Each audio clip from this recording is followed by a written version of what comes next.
सबसे पहले आज की तमाम बड़ी खबरें नॉनस्टॉप न्यूज में। रक्षा मंत्री राजनाथ सिंह ने लद्दाख के रेजांगला में युद्ध स्मारक का उद्घाटन किया।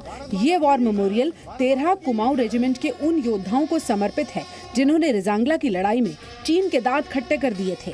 युद्ध स्मारक पर रेजांगला की लड़ाई में शहीद सभी 114 सैनिकों के नाम अंकित हैं। रेजांगला युद्ध की 59वीं वर्षगांठ पर रक्षा मंत्री ने नए वॉर मेमोरियल का शुभारंभ किया।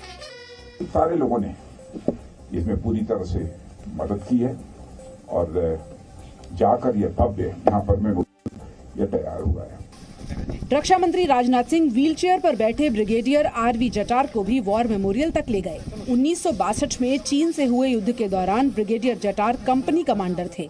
रक्षा मंत्री ने सोशल मीडिया पर उनकी कहानी भी शेयर की। पूर्वी लद्दाख में एलएसी पर सीमा विवाद सुलझाने के लिए भारत और चीन के बीच आज बैठक हुई। भारत चीन सीमा मामलों पर परामर्श और समन्वय के लिए बने कार्यतंत्र यानी WMCC की 23वीं बैठक में कमांडर लेवल की अगली बैठक को लेकर सहमति बनी। विदेश मंत्रालय की ओर से जारी बयान में कहा गया कि दोनों पक्षों ने द्विपक्षीय समझौतों और प्रोटोकॉल का पूरी तरह से पालन किया और शांति बहाल करने के लिए पूर्वी लद्दाख में LAC समेत दूसरे मुद्दों के जल्द से जल्द समाधान करने पर सहमति जताई। दोनों पक्षों ने भारत चीन सीमा के पश्चिमी क्षेत्र में LAC को लेकर गहन चर्चा भी की। 10 अक्टूबर 2021 को वरिष्ठ कमांडर स्तर की बैठक के बाद घटनाक्रम की भी समीक्षा की गई। दोनों पक्षों के बीच वरिष्ठ कमांडर के 14वें दौर की बैठक जल्द से जल्द बुलाने पर सहमति बनी है। हालांकि इसकी कोई तारीख तय नहीं हुई है। विदेश मंत्रालय के बयान के मुताबिक भारत और चीन इस बात पर भी सहमत हुए कि आगे जमीनी स्थिति को सामान्य रखते हुए किसी भी अप्रिय घटना को अंजाम नहीं दिया जाएगा। प्रधानमंत्री नरेंद्र मोदी ने बैंकों का पैसा लेकर भागने वालों को चेतावनी दी है कि उनके पास पैसा लौटाने के अलावा कोई विकल्प नहीं है। प्रधानमंत्री ने कहा कि सरकार ने पिछले 5-6 साल से बैंकों को लगातार सपोर्ट किया है, जिसकी वजह से बैंकों ने 5 लाख करोड़ रुपए की रिकवरी की है। साथियों, जो ये पैसे वापस लेने वाला हमारी कोशिश है, नीतियों का भी आधार लिया है, कानून का भी आधार लिया है और मैसेज भी बहुत साफ है कि यही एक रास्ता है, लौटाइए। और ये प्रक्रिया आज भी चल रही है। प्रधानमंत्री ने आत्मनिर्भर भारत के लिए बैंकों की बड़ी भूमिका का जिक्र भी किया। प्रधानमंत्री ने कहा कि बैंक देश की इकोनॉमी को नई ऊर्जा देने में सक्षम है। हमारे देश में जब बैंकों से कोई उठा के भाग जाता है तो चर्चा बहुत होती है, लेकिन कोई दम वाली सरकार वापस लाती है तो इस देश में कोई चर्चा नहीं करता है।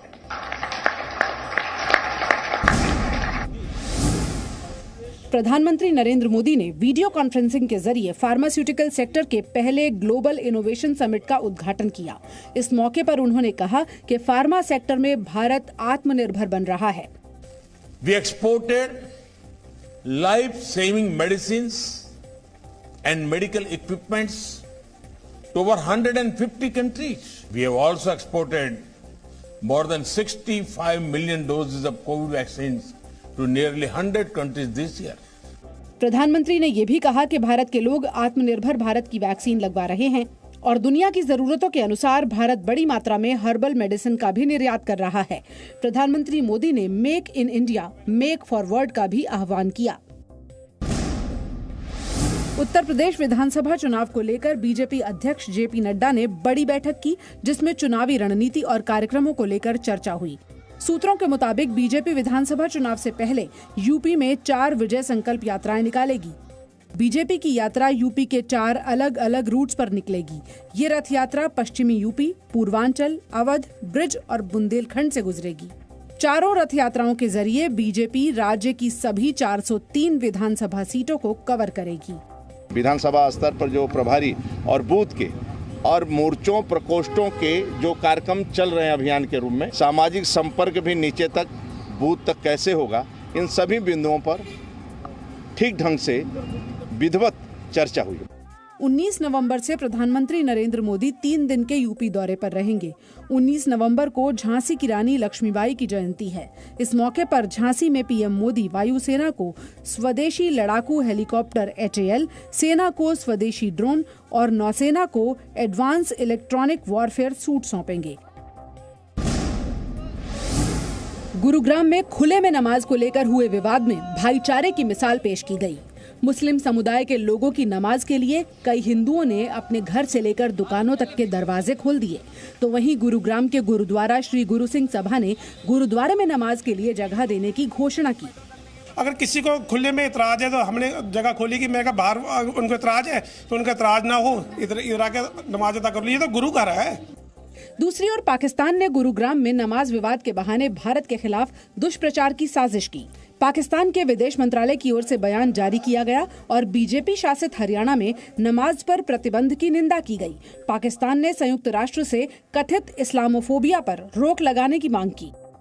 जो लोग जुल्म का जंगल हो वो हमें ज्ञान दें, हमारे बारे में जो है वो इस तरह की बेवकूफ़ी भरी और क्रिमिनल कॉन्स्पिरेसी से भरपूर बातें करें, ये देश का कोई भी व्यक्ति स्वीकार नहीं करेगा। पाकिस्तान का ये प्रोपेगेंडा नया नहीं है, जबकि सच्चाई ये है कि पाकिस्तान में अल्पसंख्यकों के अधिकार सुरक्षित नहीं हैं। अमेरिका ने धार्मिक स्वतंत्रता के हनन के मामले में कट्टरपंथी पाकिस्तान और तालिबान को चिंता का विषय बताया है। पंजाब के मुख्यमंत्री चरणजीत सिंह चन्नी ने पाकिस्तान में करतारपुर साहिब में मत्था टेका। चन्नी अपनी कैबिनेट के मंत्रियों और विधायकों समेत 17 लोगों के साथ कॉरिडोर के रास्ते पाकिस्तान के करतारपुर गए थे। चन्नी ने वहां लंगर भी किया। करतारपुर साहिब से लौटने के बाद चन्नी ने ऐलान किया कि पंजाब सरकार दर्शन के लिए अनुमति ले चुके लोगों को कॉरिडोर तक ले जाने के लिए फ्री बसें चलाएगी। पंजाब कांग्रेस अध्यक्ष नवजोत सिंह सिद्धू चन्नी के साथ नहीं गए थे। उन्हें मुख्यमंत्री के साथ जाने की क्लियरेंस नहीं मिली थी। सूत्रों के मुताबिक सिद्धू 20 नवंबर को करतारपुर साहिब जा सकते हैं। कोरोना काल में करतारपुर कॉरिडोर 20 महीने से बंद था। गुरु नानक जयंती के मौके पर 3 दिनों के लिए कॉरिडोर को खोला गया है।